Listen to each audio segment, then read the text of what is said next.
Hey guys, Turkish Library Week is right around the corner. It's celebrated on the last Monday of March every year. The goal of Turkish Library Week is to celebrate the contributions of libraries and library workers all around the country. Our editors picked 8 phrasal verbs from different novels to share with you guys to celebrate and commemorate this Library Week. English is a common language that's used in more than 100 countries and it's been around for 1,000 years. So let's get into these phrasal verbs. So, our first phrasal verb is come over from a series of unfortunate events by Lemony Snicket. In the first book, The Bad Beginning, 3 children are forced to go live with Count Olaf, who is trying to steal their inheritance after their house burns down. You seem like very intelligent people, Justice Strauss said. I dare say you would have thought of something, but it continues to strike me as odd that Count Olaf has asked you to prepare such an enormous meal. Well, here we are. I must go inside and put my own groceries away. I hope your children will come over soon and borrow books from my library. Come over. You use it when you want to invite someone to your house or invite yourself somewhere. Can I come over? Or could you come over to my house? Just like Justice Strauss.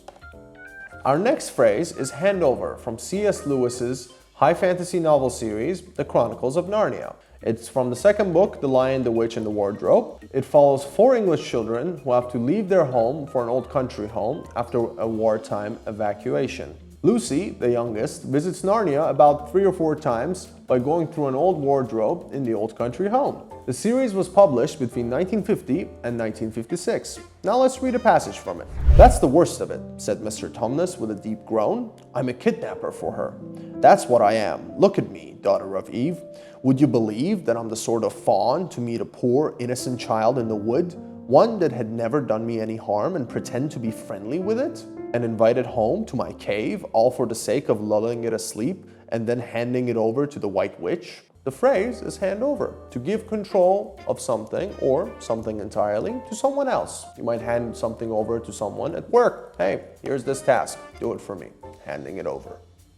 All right, on to our next phrasal verb, to bring up, from Mart'ın Eden by Jack London. Mart'ın Eden is a 1909 novel by American author Jack London about a young proletarian autodidact struggling to become a writer. Autodidact means someone who learned something on their own, by the way. It was first serialized in the Pacific Monthly magazine from September 1908 to September 1909, and then published in book form by Macmillan in September 1909.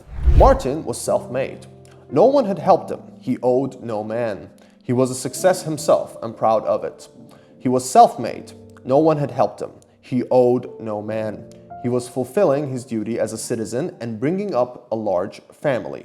Now, in this context, to bring up means to care for a child or to raise a family. However, you can also bring up certain things in conversation. Hey, I'm going to bring up my meeting in this conversation to remind my team about the meeting. There you go.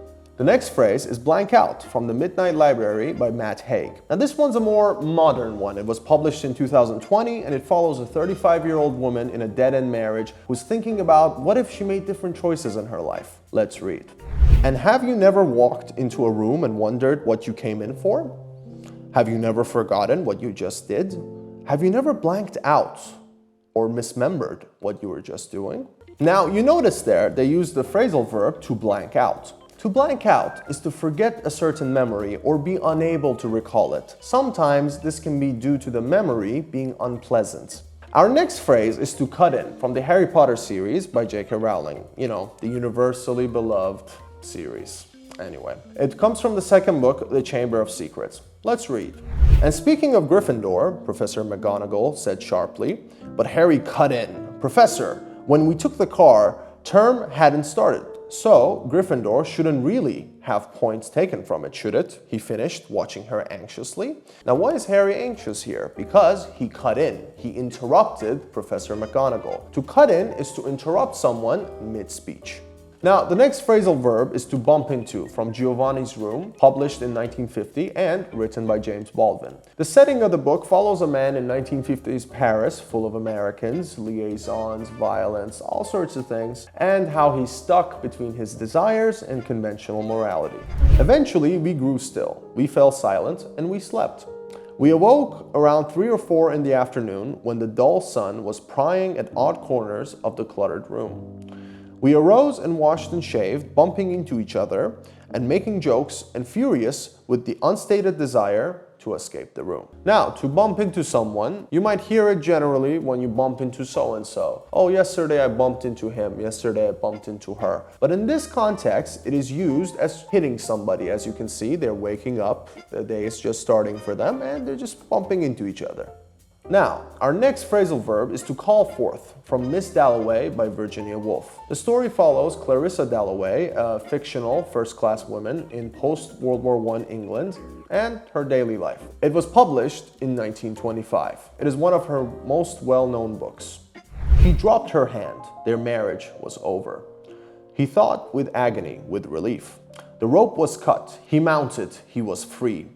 As it was decreed that he, Septimus, the Lord of men, should be free, alone, since his wife had thrown away her wedding ring. Since she had left him, he, Septimus, was alone, called forth in advance of the mass of men to hear the truth, to learn the meaning, which now at last, after all the toils of civilization, Greeks, Romans, Shakespeare, Darwin, and now himself, was to be given whole to.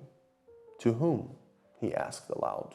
Call forth. It means to cause something to exist. To call forth mentions of Shakespeare, as she's doing here. And finally, we have Cast Back from Agatha Christie's And Then There Were None, originally published in 1939 under a different title, and it follows the story of 10 individuals who were mysteriously invited to an island and now have to find their way out. They also start dying one by one because, it's an Agatha Christie novel, there's gotta be mystery. Now, let's read a passage from the novel. Mr. Justice Wargrave cast back in his mind to remember when exactly he had last seen Lady Constance Culmington. It must be 8 years ago. Now, cast back, or in this case, cast your mind back. It means to try to remember something. Try to put yourself in the past to help your memory. Alright guys, thanks for watching the video. If you liked it, make sure to like, subscribe, comment, let me know what your favorite books are, and catch us in another video.